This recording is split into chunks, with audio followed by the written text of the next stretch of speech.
I have made the same pot of coffee every morning for 41 years. 6 scoops of Folgers, a pinch of cinnamon the way Harold liked it, and enough water to fill 2 mugs, even though there has only been 1 mug on this counter for the past 7 years. Old habits, my mother used to say, are just love that doesn't know where else to go. That Tuesday started the same as every other Tuesday. I was 69 years old, living alone in the same white clapboard house on Birchwood Lane in Clarksville, Tennessee, where Harold and I had raised our 2 children, grown our garden, and built a life that was small by most measures, but felt to us exactly the right size. The tomatoes were coming in late that year. The hydrangeas by the front porch needed cutting back. The kitchen faucet dripped every 12 seconds, I'd counted, and I kept meaning to call someone about it. I was standing at this counter in my house robe when I heard the knock at the back door. I didn't need to look. Earl Whitfield has lived next door for 22 years, and he knocks the same way every time. 2 quick taps, then 1 slow one, like a little song. His wife Norma had sent him over with a plate of blueberry muffins, still warm, wrapped in the same yellow dish towel she always used. Earl is 72, retired from the highway department, and has the cheerful stubbornness of a man who has decided that life is mostly good and sees no reason to revisit that conclusion. "Morning, Dot." He set the muffins on the counter and helped himself to the second mug without asking, which is what friends do. "You buying your tickets today?" "Already bought them yesterday," I said. "Miller's was out of the good scratch-offs, so I got a Powerball." Earl shook his head with the theatrical disappointment he reserved specifically for this topic. "Dorothy Hargrove," he said, settling into the chair by the window the way he always did. "In 22 years, I have watched you feed those numbers into that machine like they owed you something. You know what the odds of winning Powerball are? You're going to tell me. Worse than being struck by lightning while simultaneously choking on a piece of Harold's famous dry meatloaf. Harold's meatloaf was not dry. Dot, honey, I loved that man. His meatloaf was a cry for help. I laughed. The real kind. The kind that starts in your stomach. That was the thing about Earl. 7 years of widowhood and he could still make me laugh before 8 o'clock in the morning. I turned on the small television on the counter, the one Brandon had called embarrassingly outdated the last time he visited, as though a television's age had moral implications. The local news was finishing up weather. Earl was talking about his son-in-law's new truck, something about the towing capacity, and I was half listening, half watching the screen, when the anchor shuffled his papers and smiled. And now the Powerball numbers from last night's drawing. I reached over and lifted my ticket off the refrigerator door. It had been held there by the same magnet for 18 years, a small ceramic music note that Harold had bought at a gas station in Gatlinburg on our anniversary trip in 1998. He'd handed it to me in the car and said, "For the refrigerator, so you always have something to hold your important papers." It was a $3 gas station magnet. I have never once considered replacing it. The first number came up on the screen. 17, Harold's birthday, February 17th. My hand found the ticket without me telling it to. 29, our anniversary, the 29th of August. Earl was saying something about torque. 14, my mother's birthday. The muffin plate was still warm under my fingertips. 33, Harold's jersey number in the church softball league, every summer for 15 years, until his knees gave out. I was not breathing. 8, the address of the first apartment Harold and I ever shared. 8 Clover Street. Earl had stopped talking. I don't know when. 21, the day Caleb was born, October 21st. For a long moment I stood completely still. The anchor on television confirmed the numbers. He said the words jackpot and $441 million and no previous winner, and the kitchen faucet dripped once, twice in the silence. "Dot?" Earl's voice came from far away. "You gone quiet on me." I looked at the ticket in my hand, then at the screen, then at the ticket again. "Earl," I said slowly, "do you remember when you used to say that winning was worse odds than getting struck by lightning?" I stand by that assessment. "I think," I said, "that I would like another cup of coffee." He left 20 minutes later, none the wiser. I watched him cross back through the yard, waving without turning around, the yellow dish towel tucked under his arm. Norma would want it back. I sat down at the kitchen table. $441 million. After taxes, the financial advisor on television was explaining to an invisible audience, a lump sum payment would come to somewhere between $200 and $230 million, depending on the state. I sat with that number for a long time. My first thought, I want you to know this, was not about the money. My first thought was about Harold, about how he had picked those numbers with me one Sunday afternoon in 2006, sitting at this same table, writing them on a napkin with a golf pencil. The numbers that matter, he'd said, the days we'd want to live over. He had pressed the napkin into my hand. Keep playing them, Dot. You never know. 7 years too late, Harold. But you weren't wrong. I let myself cry for exactly 10 minutes. Then I wiped my face, put on my good blouse, and called Patricia Webb. Patricia Webb had been Harold's attorney for the last decade of his life, and she had handled his estate after he passed. She was somewhere in her late 50s, precise and unflappable, the kind of woman who probably organized her sock drawer by thread count. Harold had told me once, if anything ever happens to me, Dorothy, you call Patricia before you call anyone else, including the kids. I had kept her number in the small address book I still maintained in pen. She answered on the second ring. Patricia, I said, this is Dorothy Hargrove. I have a situation. There was a short pause. What kind of situation, Dorothy? The kind where I think I need a financial team, a trust attorney, and possibly someone to explain to me what a blind trust is. Another pause. Longer. Dorothy, did you? I have a Powerball ticket from last night's drawing, I said. All 6 numbers. The silence that followed was the most expensive silence I had ever heard. Don't tell anyone, Patricia said. Not your children? Not your neighbors? No one. Can you come to Nashville tomorrow morning? I can, I said. Good. Her voice had shifted into something efficient and calm. And Dorothy, leave the ticket exactly where it is. Don't move it. Don't photograph it. Just leave it. I looked at the refrigerator, the music note magnet, the ticket. It's not going anywhere, I said. The first week I learned what $230 million actually felt like. It felt mostly like a secret too large for one body to hold. I drove to Nashville on Wednesday morning alone, telling Earl I had a doctor's appointment in the city. Patricia had assembled a quiet team, a financial planner named Gerald, a tax specialist whose name I immediately forgot and then relearned twice, and a young woman named Diane who specialized in estate trusts and spoke so quickly I had to ask her to repeat things, which she always did without a trace of impatience. Patricia sat at the head of the conference table, and I sat across from her with my hands folded in my lap, the way my mother had taught me to sit when the conversation was serious. We spent 3 days doing what needed to be done. The lottery was claimed through legal representation to preserve privacy for as long as possible. Accounts were opened. A trust was established under Patricia's guidance with a structure so careful and layered that even I was impressed. Gerald showed me a projection of what the money could look like in 5 years if managed conservatively, and I stared at the numbers on the page until they stopped looking like numbers and started looking like something else entirely. Like options, like choices, like the ability to say no and mean it. I thought more than once about calling Brandon. Brandon was my son, 44 years old, a branch manager at a regional bank in Knoxville. He was responsible in the way that people sometimes confuse for being good.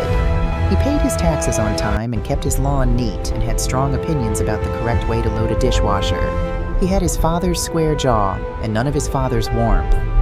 That wasn't cruelty on my part. It was just something I'd watched happen slowly over 20 years, the warmth going out of him the way heat leaves a house in winter, gradually, then completely. He had called me once that first week, not to check on me. He had needed me to confirm my mailing address because he was refinancing his home and needed supporting documentation about my property as a potential cosign asset. Halfway through the call, he mentioned briefly that the house on Birchwood Lane had probably appreciated significantly since Harold and I had bought it. You should think about what you'd do with the equity, he said, if you ever downsized. I'm not downsizing, Brandon.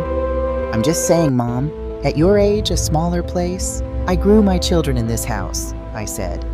I buried my husband from this house. My tomatoes are in the ground in the backyard as we speak. I am not downsizing. He let it go. He did not ask how I was feeling. Renee was my daughter, 41, a single mother since her divorce 4 years ago, living in a nice apartment in Murfreesboro that was nicer than her income comfortably supported. I loved Renee the way you love someone who has always needed more than they would let you give.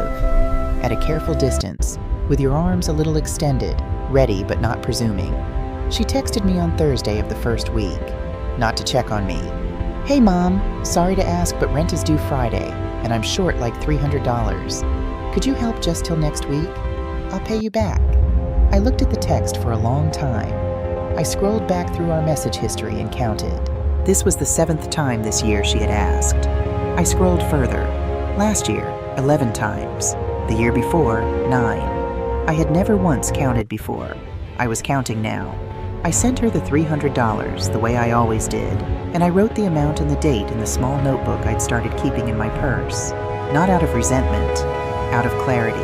I was beginning to understand that there is a difference between being generous and being invisible, and I had spent a long time being both at once. It was Caleb who called me that Wednesday evening, for no reason at all. He was my grandson, Renee's son, 21 years old, a junior at the University of Tennessee, studying business on a partial academic scholarship he had earned with no help from anyone. He had Harold's eyes, which was a fact I tried not to dwell on because it made me feel things I didn't have adequate words for. He called me every week, sometimes twice, the way people used to call each other before there were 100 easier options. He called because he wanted to talk. Hey, Grandma Dot. His voice was warm and a little tired. He'd had a long day of classes, he said, and a shift at the campus bookstore after. How's the garden? Did the tomatoes come in yet? Late this year, I said. The hydrangeas are beautiful, though. Good. You should cut some and put them on the table. Harold always liked when you did that. He knew things like that. Small things. He had paid attention. We talked for 40 minutes. He told me about a business class project he was working on. A case study about family-owned companies that fail when ownership transfers to the second generation without proper planning. I laughed quietly at the particular irony of that. Bonne nuit, Grandma Dot, he said as he always did at the end of calls, a thing Harold used to say, from a French phrase he'd learned in the army and never quite let go of. Bonne nuit, sweetheart, I said. After I hung up, I sat in the kitchen in the dark for a little while. The refrigerator hummed. The faucet dripped. The music note magnet held the ticket against the white door.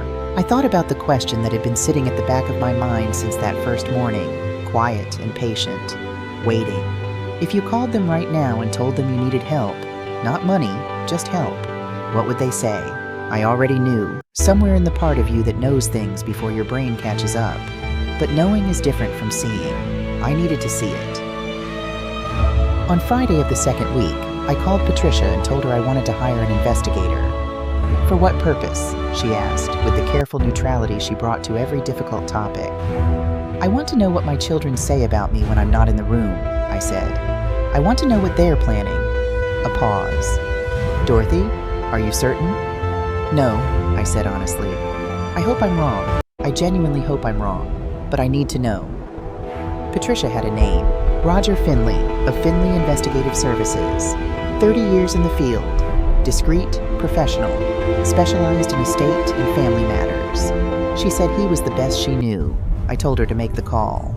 That same evening, I sat at Harold's old desk in the back room, the room we'd always called the study, though Harold mostly used it to read Western novels and avoid watching the news, and I opened the small spiral notebook.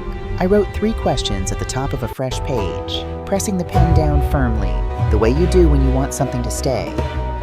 When I need help, will they come? Will they come because they love me or because they want something? Can I trust them with what I'm about to leave behind?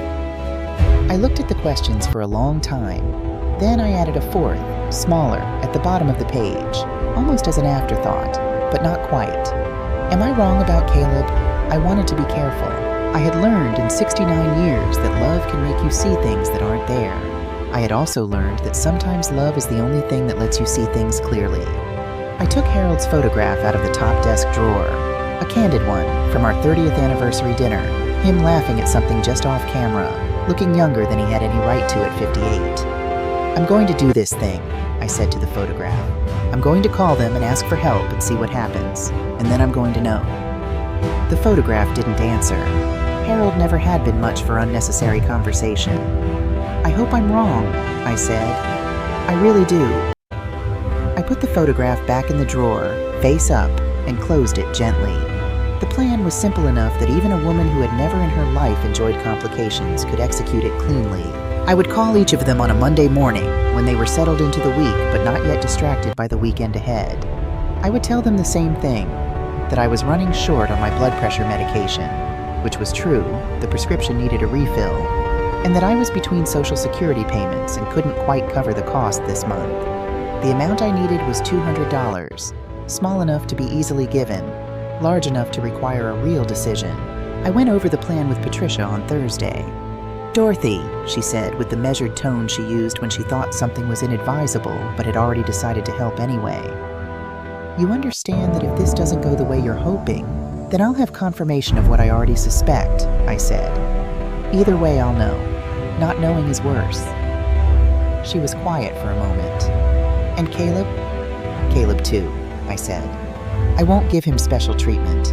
That wouldn't be fair. Even though you already know what he'll say?" I thought about that Wednesday night phone call, about the 4 questions in my notebook, about the 4th one, the small one at the bottom. "I think I know," I said, "but thinking and knowing are different things." Patricia made a sound that might have been respect and might have been resignation, and we moved on to the matter of the estate documents. By Thursday afternoon, a preliminary version of the trust was drafted. The beneficiary line remained blank. Patricia had done this deliberately, at my request. Some decisions should be made with evidence, not assumption. I drove home through Nashville traffic as the sun went low behind the highway overpasses, turning everything amber and a little melancholy. On the seat beside me was a folder of legal documents representing more money than Birchwood Lane had ever imagined, and on the back seat was a grocery bag with tomato cages I'd stopped to buy at Tractor Supply because the season wasn't over yet and my tomatoes weren't finished. Some things stay the same regardless of what else is happening. That's not denial. That's just how you stay sane. When I got home, I put the groceries away and watered the hydrangeas on the porch in the evening cool. Earl was on his own porch, reading, and he waved without looking up from his book. Normal. Everything perfectly normal. I went inside, washed my hands, and stood for a moment at the refrigerator. The ticket was still there. The music note magnet was still holding it, steady and patient, exactly where Harold had put it in 1998. "All right," I said softly to the ticket, to the magnet, to Harold if he happened to be listening. "Monday morning. We'll see." Monday came in gray and quiet, the way October mornings do in Tennessee when the summer has finally given up arguing. I woke at 5:30, the way I always do, and made the coffee with 6 scoops and a pinch of cinnamon. I sat at the kitchen table with both hands around the mug and watched the light change outside the window. The backyard going from black to gray to the pale gold of an autumn morning, the tomato cages casting long, thin shadows across the grass. Earl didn't come overs on Mondays.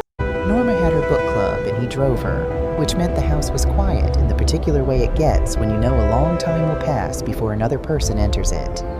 I had my notebook open on the table. The 3 questions were still there, and the 4th one, smaller, at the bottom. I read them once, closed the notebook, and picked up my phone. I called Brandon first. He answered on the 4th ring, which told me he had looked at the screen before deciding to pick up. Brandon always looked at the screen first. "Mom." His voice had that particular texture it got when he was already busy with something, and answering the phone was a concession he was making on your behalf. "What's up?" "Good morning, Brandon." I kept my voice soft, a little uncertain. I had practiced this the night before, not because I am a dishonest woman, but because I knew that if I sounded too composed, he would sense that something was calculated. The uncertainty was real enough. I genuinely did not know what he would say. I was only borrowing the tremor and putting it somewhere he could hear it. "I'm sorry to bother you so early. I have a small problem and I didn't know who else to call." A short pause. I heard his office chair. "What kind of problem?" "It's my blood pressure medication," I said. "I need a refill and the cost this month. I'm a little short between now and when my check comes in. It's about $200. I hate to ask, but..." "Mom," he didn't let me finish. Not rudely exactly, but with the firmness of someone closing a door. "We've talked about this." I waited. "You need to budget better. I know the fixed income is hard, but you've been supplementing with credit for years and it compounds. I've told you this." "Brandon, it's blood pressure medication." "And I understand that.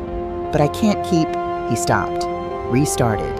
When he spoke again, his voice had the careful architecture of a man who had rehearsed this. "Mom, Renee and I have actually been talking. We think maybe it's time to seriously consider your living situation." "My living situation." "What about it?" I said very quietly. The house is a lot for one person. The maintenance alone. Your father and I bought that house in 1979. I know, Mom, I know. But there are really wonderful communities now that handle everything. Meals, medication management, social activities. You wouldn't have to worry about any of this. He paused. And frankly, from a financial standpoint, the equity in that house could set you up very comfortably.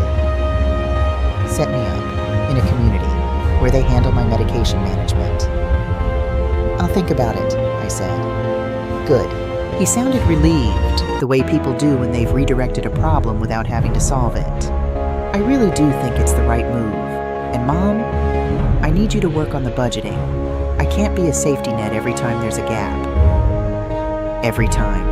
I thought about the 17 times I had been his safety net in the past 6 years. I thought about the motorcycle loan, the credit card I had paid down without ever being asked to, simply because I knew he needed it cleared before he could refinance his house.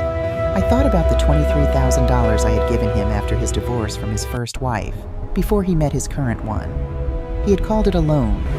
Of course, I said. Thank you, Brandon. Talk later, Mom. He was already somewhere else before he hung up. I picked up the pen and wrote 2 words in my notebook. Brandon, failed. Then I sat with that for a minute, because it felt heavier than I expected. Not surprising, just heavy. I picked up the phone again. Renee answered immediately, which surprised me. She was usually slow in the mornings. Mom, hey. There was noise in the background, the television, and what sounded like her youngest neighbor's dog, which she had been watching for extra money. What's going on? I told her the same thing. Blood pressure medication. $200. Between checks. I hate to ask. I heard her exhale. Not a sigh exactly, more the sound of someone adjusting the weight they were already carrying. Mom, I just did rent, she said. I literally just sent the payment this morning. I know the timing is bad. It's not just the timing. Her voice slipped into the tone that I recognized, the tone that meant she was about to explain my own life to me. Mom, you've got to stop relying on the Social Security as your only income. Have you looked into any of those senior assistance programs? There's probably stuff you qualify for. Senior assistance programs. Renee, I'm not asking for much. Mom, I genuinely don't have it right now. I'm sorry. She didn't sound sorry. She sounded inconvenienced, which is a different thing. Then, and I want to be precise about this because the timing mattered, less than 5 seconds after telling me she didn't have $200, she said, Hey, actually, random question. Are you still thinking about the house at all? Because my friend Stacy's husband is in real estate, and he said the market in Clarksville right now is honestly crazy. You could get so much for that property. I looked at the music note magnet on the refrigerator. I'll keep that in mind, I said. She said. Okay, love you, Mom. I really am sorry about the money thing. I know, sweetheart, I said. I know. I wrote in the notebook. Renee, failed. I put the pen down and looked out at the backyard for a little while. The tomato cages were still there. The hydrangeas by the fence needed deadheading. The yard was mine, every inch of it, every root system, every sleeping bulb that would come back in spring. And my children wanted me to sell it and move somewhere that handled my medication management. After a few minutes, I picked up the phone one more time. Caleb answered on the second ring. Grandma Dot. Warm. Immediate. I could hear the background noise of the university library. The particular muffled quiet of a large room where people are trying to be silent. Hey, what's up? Are you okay? That was the first thing he said. Not what do you want and not what's going on, but are you okay? 3 words. I want you to understand how much those 3 words cost him nothing and meant to me everything. I'm fine, sweetheart, I said. I hate to bother you while you're studying. Bother me. Seriously, what's going on? I told him. The same story, the same gentle, slightly uncertain voice. Blood pressure medication. $200 between checks. There was a pause. I heard him shift, the creak of a library chair, and then his voice came back lower, more focused, like he'd leaned toward the phone. How much exactly? Do you know the cost at your pharmacy? Around $200. Okay. No hesitation in his voice, no recalibrating, just the immediate forward motion of someone solving a problem. I've got about $400 in my account right now. Let me send you the $200 today, and he paused again. Actually, Grandma, I want to come down. I haven't seen you since August. Can I come this weekend? Caleb, you don't need to drive all the way. It's 5 hours. I've done it for less. A beat. Are you sure you're feeling okay? Like physically? The blood pressure stuff isn't getting worse, is it? I had to press my fingers against my mouth for a moment. I'm perfectly fine, I managed. Truly. Okay, good. He exhaled. Relief. Genuine relief. The kind you can't manufacture. I'm coming Saturday. I'll bring food because your refrigerator is always either completely full or completely empty and there's no in-between with you. And Grandma, yes? You can always call me. For anything. You know that, right? I did know it. I had known it for years. The way you know certain things, not because someone proved them once, but because they have proven them so many times. It became the landscape you move through. I know, sweetheart, I said. I know. After I hung up, I did not write anything in the notebook for a long time. When I finally picked up the pen, I wrote not Caleb, past the way I had written the others.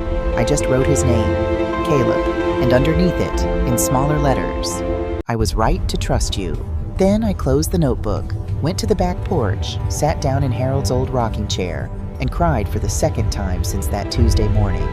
Not from sadness exactly, from the particular relief of being seen. By Friday afternoon, I was in Nashville. Not at Patricia's office this time, at a Toyota dealership on the west side of the city, where a salesman named Jeffrey had the good sense to stop talking after I told him what I wanted and let me make the decision without a performance. I had thought about this carefully. Not the car itself. That part was easy.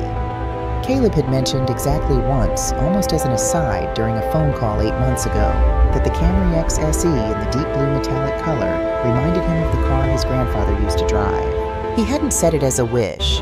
He'd said it the way young people mention things they find beautiful but don't expect to have, lightly, without weight, because they've learned not to attach themselves to things that feel out of reach. I had written it in my notebook, not because I was planning something, just because it was the kind of detail that deserved to be kept.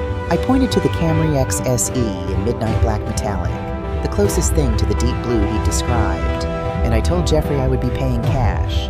The look on his face was worth something on its own. I drove home in my old Corolla with the paperwork on the passenger seat and the quiet satisfaction of a woman who has decided to stop waiting for the right moment and simply make one. Saturday morning, I was up before dawn. I had written a note on a piece of my good stationery, the cream-colored paper with a small floral border that I used for letters worth keeping. I folded it once, walked out to the driveway in my house robe and slippers while the neighborhood was still asleep, and tucked it under the driver's side windshield wiper of the Camry, which the dealership had delivered the previous afternoon. The note said, "For the person who asked, 'Are you okay?' before asking anything else. Love, Grandma Dot." I went back inside, made coffee, and waited. He pulled into the driveway at 10:30, the old Honda Civic rattling slightly as it always did, a reusable grocery bag visible through the rear window. He had brought food, as promised. I watched from the kitchen window as he got out of his car, reached back in for the grocery bag, turned toward the house, and stopped. He stood very still for a moment, looking at the Camry. I watched him read the note. I watched him read it again. I watched him set the grocery bag down on the ground with the careful movements of someone who needs both hands free to process something. When he came inside, he stood in the kitchen doorway and looked at me. His eyes were Harold's eyes, and they were bright in a way that had nothing to do with happiness and everything to do with something deeper. The feeling you get when something you didn't know you needed turns out to have been waiting for you. "Grandma Dot," he said. "Don't argue with me," I said. "Come eat. I made biscuits." "I can't accept." "You already accepted. The note says so. Come eat." He crossed the kitchen in 3 steps and hugged me the way he always had since he was 9 years old, tightly, and for longer than most people are comfortable with. I have always loved that about him. "You didn't need to do this," he said into my shoulder. "I know I didn't need to," I said. "That's the point." We ate biscuits at the kitchen table, the October light coming through the window sideways and gold, and Caleb told me about his business case study, and I told him about the hydrangeas and Earl's running commentary on my lottery habit, and it was, for those hours, exactly the right size of a morning. He was washing the dishes afterward. He always insisted on doing the dishes, when he grew quiet for a moment and then said almost to the window above the sink, "The medication thing wasn't the whole story, was it?" I didn't answer right away. I dried a plate. "No," I said finally. "It wasn't." He nodded, still looking at the window. "Did you call Mom and Uncle Brandon too?" I did. He didn't ask what they said. He already knew, the way smart people know things. Not from evidence, but from pattern. He had been watching his mother and his uncle for 21 years. He knew the shape of how they moved through the world. "Bonne nuit, Grandma Dot," he said, which he only ever said at night, but he said it now, in the middle of the morning, as though something had ended. "Bonne nuit, sweetheart," I said. They arrived on Sunday. I had not called them. I want to be clear about that. I had not engineered the timing of their arrival, had not nudged Earl into mentioning the car, though Earl had, in fact, mentioned the car, entirely of his own accord, to Norma, who had mentioned it to her sister, who played bridge with Brandon's wife every other Sunday. The information traveled the way information always travels in small towns and extended families, with impressive speed and no accountability for where it started. Brandon's car pulled into the driveway at 11:47. Renee's was 3 minutes behind. I was in the kitchen when I heard the cars.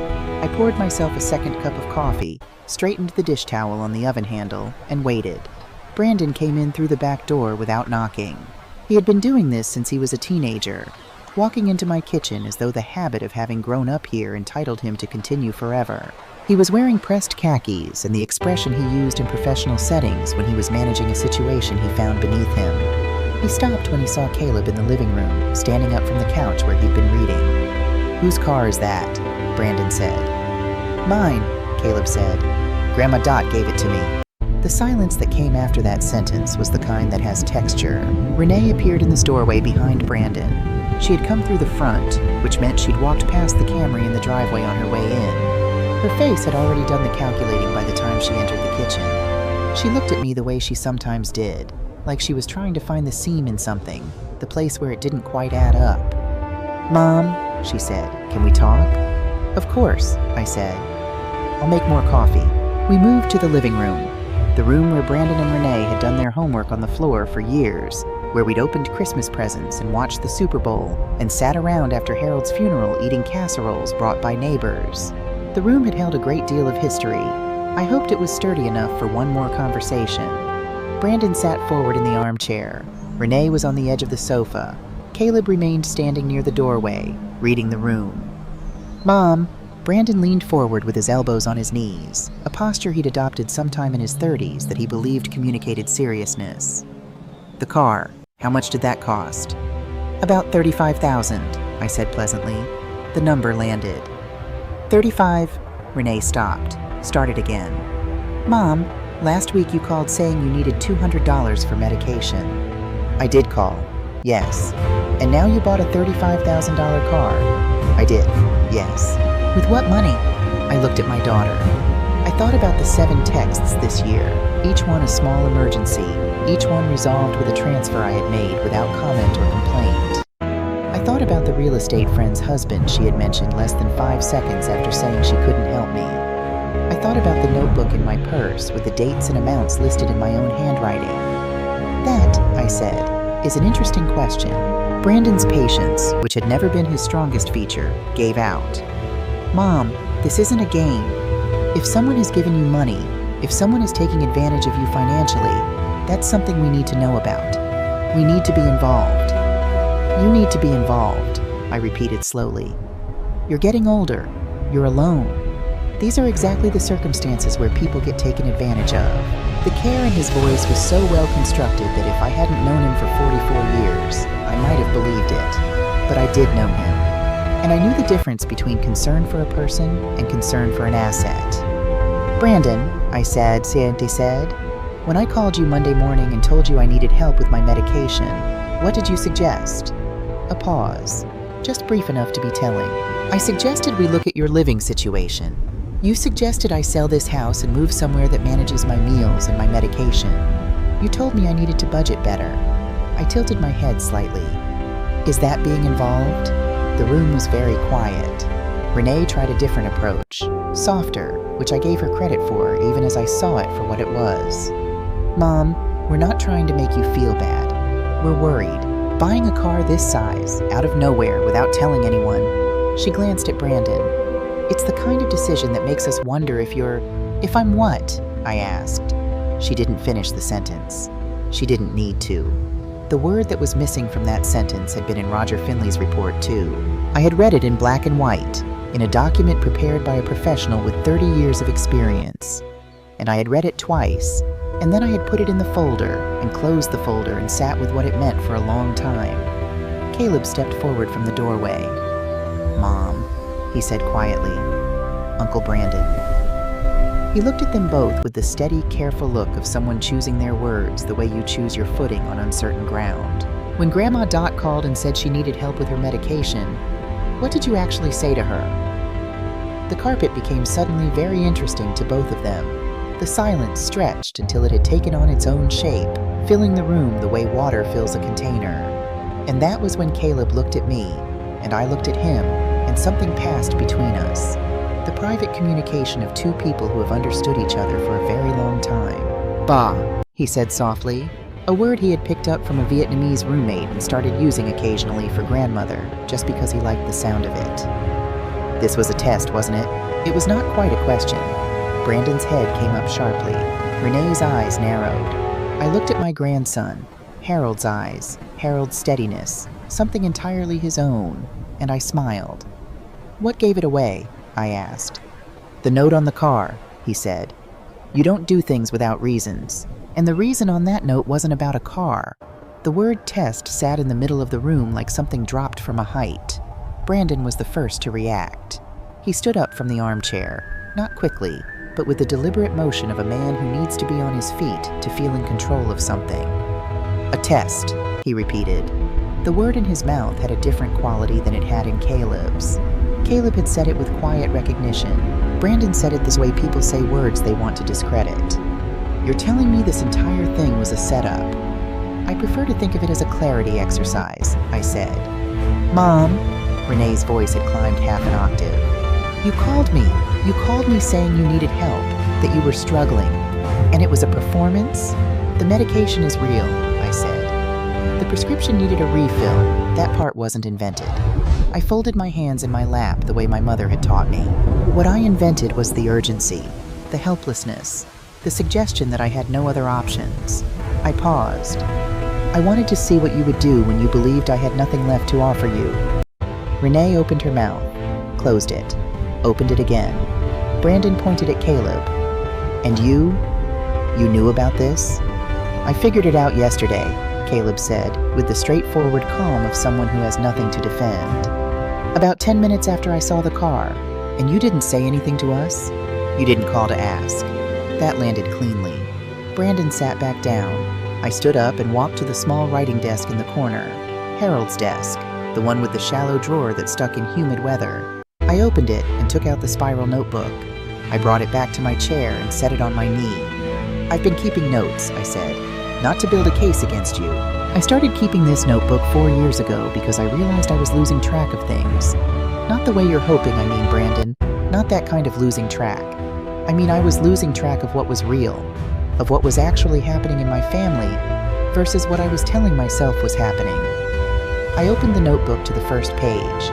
4 years ago, Brandon, you called me in March to tell me you were having the deck replaced, and the contractor wanted full payment up front and you were a little short. I gave you $4,000. You called it a loan. I looked at him over the edge of the notebook. This is the first time I've mentioned it since. Brandon's jaw tightened. "Mom, Renee, in April of that same year, you needed first and last month's deposit for the new apartment after the divorce. I gave you $2,200. In July, you needed help with Caleb's school supplies, and I gave you $340. In November," I looked up, "would you like me to keep going, or shall we skip to the running total?" The room was very quiet. Renee had gone still in the particular way of someone who has just realized the conversation they walked into is not the one they thought it was. "Over 4 years," I said, "between the two of you, I have given or loaned $47,000, not counting the things I did without being asked. The credit card I paid down for you, Brandon, before your refinancing, because I knew you needed it cleared.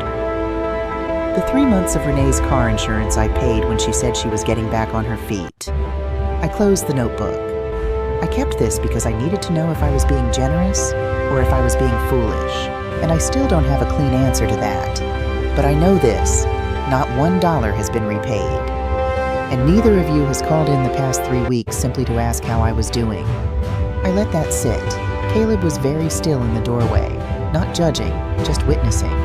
That was something I had always loved about him. He understood when a moment needed a witness and when it needed a participant, and he knew which one to be. "You had us investigated," Brandon said finally. His voice was different now, lower, stripped of the management tone. "Didn't you?" It wasn't entirely a question. "I hired an investigator," I said. "Yes." I went back to the desk and returned with the manila folder. It was not a thick folder. Roger Finley was a precise man who did not pad his reports with unnecessary language. Everything in that folder was there because it was relevant and documented and true. I had read it 3 times. I knew every page. I set it on the coffee table. "Roger Finley has been in investigative work for 30 years, I said. "Patricia Webb referred him to me. He specializes in estate and family matters." I looked at both of my children. I asked him to find out what you were saying about me when I wasn't in the room. I told him I hoped he would find nothing. I put my hand flat on the folder. He did not find nothing. Brandon's hand moved toward the folder. I didn't stop him. He picked it up and opened it. I watched his face. There is a particular expression that comes over a person when they are confronted with written documentation of something they believed was private. It is not quite guilt and not quite fear. It is something older and more fundamental.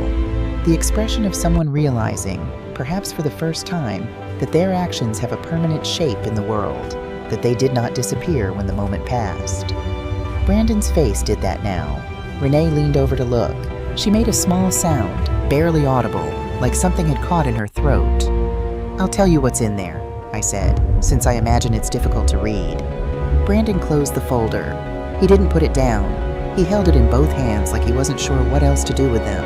"Over the past several months," I said, keeping my voice level, "Brandon, you have told at least 4 people, 2 colleagues, a neighbor, and your wife's brother, that you've been noticing concerning changes in my mental clarity, that I've been making impulsive financial decisions, that you were beginning to wonder if I was still capable of managing my own affairs." I paused. The word you used, according to people Roger spoke with, was deteriorating. The clock on the mantel marked the silence in small even ticks. "You also contacted, through a colleague at the bank, an attorney who specializes in conservatorship proceedings. You did not hire him, but you made the inquiry." Brandon's knuckles around the folder had gone white. "Renee," I turned to my daughter, "you contacted a family law office in Murfreesboro 6 weeks ago. You asked questions about the process for petitioning the court for guardianship of a parent who was exhibiting signs of diminished capacity." I folded my hands. "The paralegal you spoke with made notes of the consultation. Roger obtained them through appropriate legal channels." Renee had stopped looking at me. She was looking at the floor, and her face had the quality of someone who has walked into a room expecting one thing and found something else entirely. Something that required her to reassess not just this moment, but a larger portion of her life. "At a family gathering in September," I continued, "both of you discussed, in the presence of 3 other relatives, what the house on Birchwood Lane might list for in the current market, what my life insurance policy was worth, and what you would each use your portions for when—" I stopped, took a breath, continued. "When I was no longer here." Caleb walked out of the room, not in anger. I want to be clear about that. He didn't slam a door or make a statement with his exit. He simply walked out to the back porch with the quiet movement of someone who needs air, who has just heard something about the people he grew up with that will require a long time to fully absorb. The screen door closed gently behind him. Brandon set the folder down on the coffee table. When he finally spoke, his voice had lost its architecture. It was just a voice, tired and smaller than usual. "Mom, don't," I said, not harshly, not yet. "I don't want an apology that was born in the last 30 seconds. Those don't mean anything." Renee looked up. Her eyes were wet, and I want to be honest here and tell you that it moved me, because she is my daughter, and she has always been easier to hurt than she would ever admit, and I did not take pleasure in this moment, not one single fraction of it. I had needed it. That is not the same as wanting it. "The question I need you both to sit with," I said slowly, "is this. When you told people I was deteriorating, when you made those phone calls to those attorneys, were you worried about me?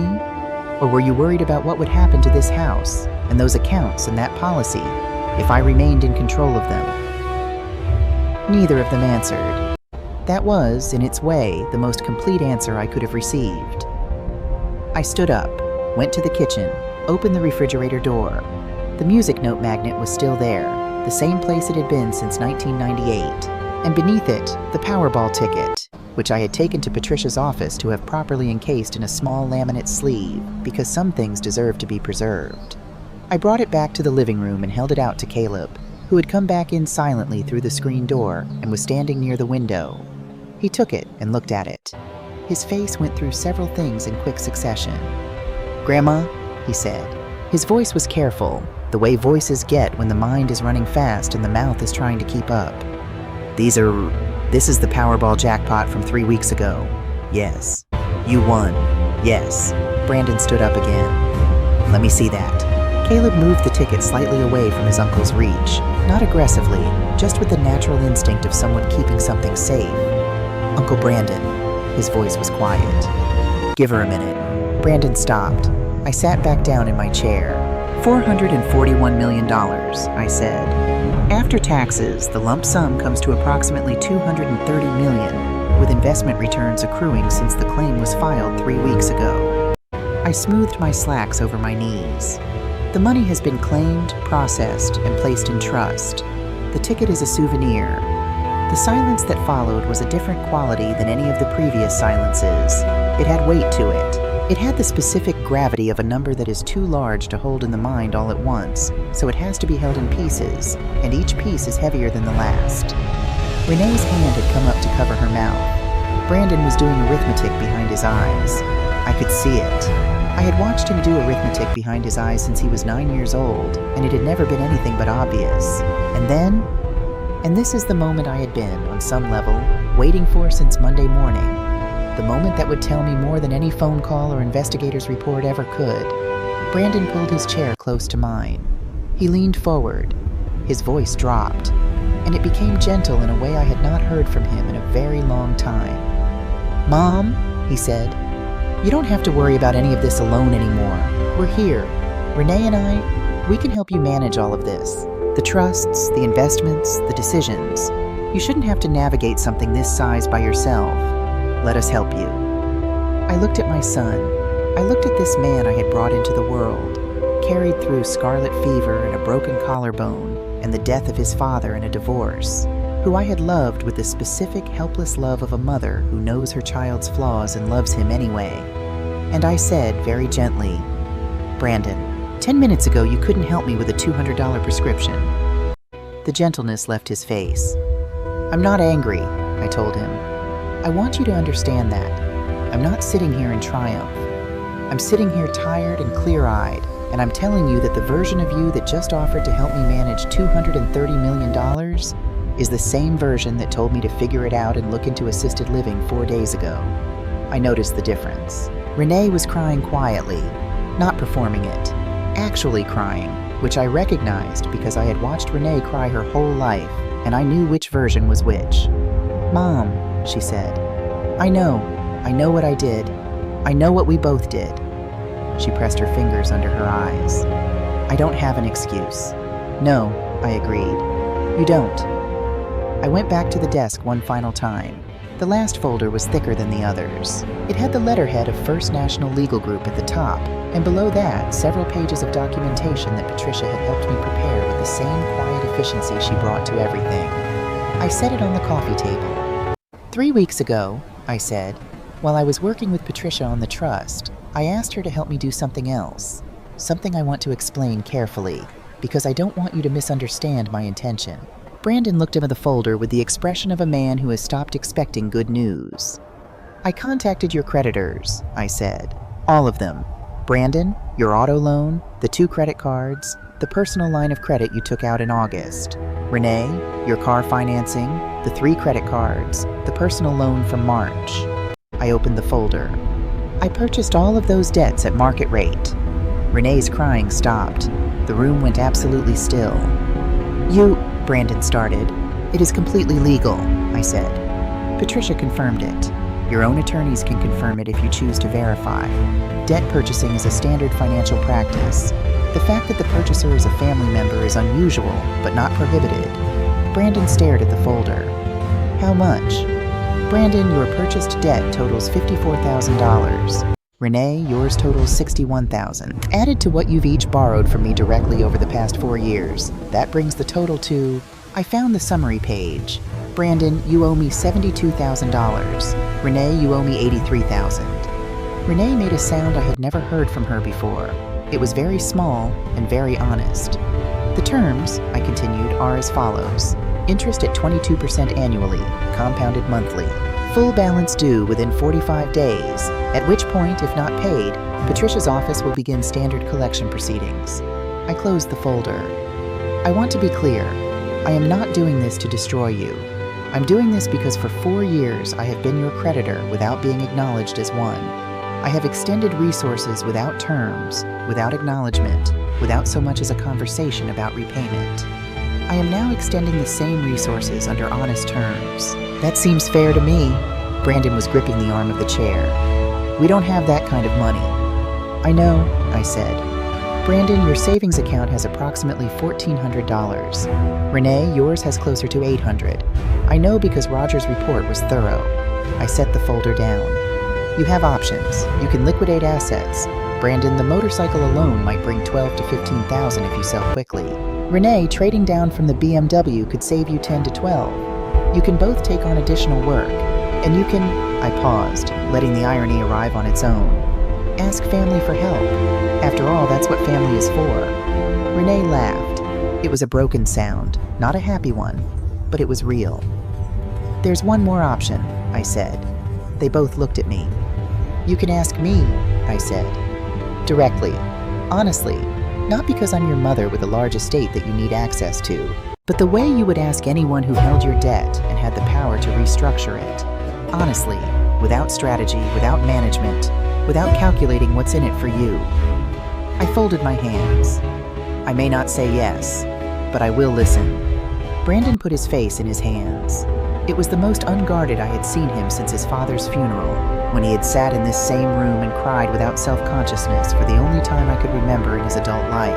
I felt watching him, the complicated sorrow of a mother who loves her child and is also finished being reduced by him. Both things were true at once, and both things were mine to hold. Renee wiped her face and looked up. "Mom," she said, and her voice had lost every performance quality, every strategy, every defensive layer. "I'm sorry, not because of the money, because of all of it. Because of Monday morning, because of what was in that folder." She glanced toward the back porch. "Because Caleb is a better person than I raised him to be, and that's not his doing, that's yours. You're the one who showed him how." I looked at my daughter for a long moment. "I know you love me, Renee," I said finally. "I have never doubted that you love me. Love has never been the question." I paused. "The question has always been whether love was enough to make you show up." She nodded. She didn't argue. "Go home," I said gently. "Both of you. Live with the terms. Call Patricia's office if you have questions about the legal structure. And..." I waited until they were both looking at me. "If you want to find your way back to something real, I will not close that door. But I won't prop it open either. You'll have to walk through it yourselves." They left the way people leave when they have nothing left to perform. Quietly, without a final word, without managing the exit. Brandon's car backed out of the driveway first. Renee sat in her BMW for several minutes before she started the engine. I watched from the kitchen window until both cars had turned the corner and disappeared. The house was quiet in the way it gets after something large has moved through it. I stood at the kitchen window for a while, not thinking in any organized direction, just standing the way you do after something is finished. The backyard was in its autumn colors, the tomato plants finally spent, the hydrangeas along the fence going bronze at the edges. In the spring they would come back. They always did. Caleb was still on the back porch.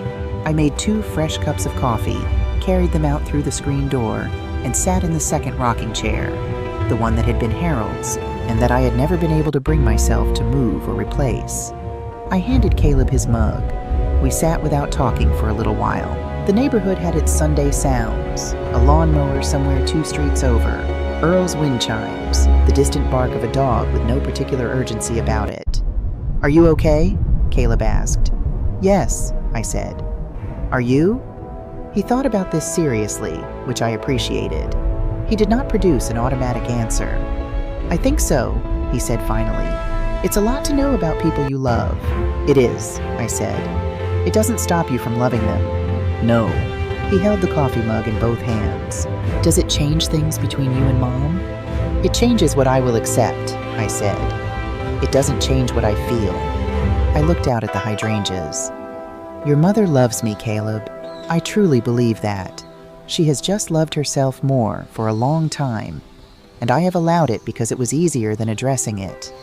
We are both accountable for how this went." He was quiet, considering that. "What happens now?" he asked. "Now," I said, "is what I actually wanted to talk to you about." I reached into the pocket of my cardigan and took out an envelope.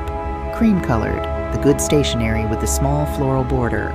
His name written on the front in my handwriting, Caleb, the same hand that had signed his birthday cards every year for 21 years.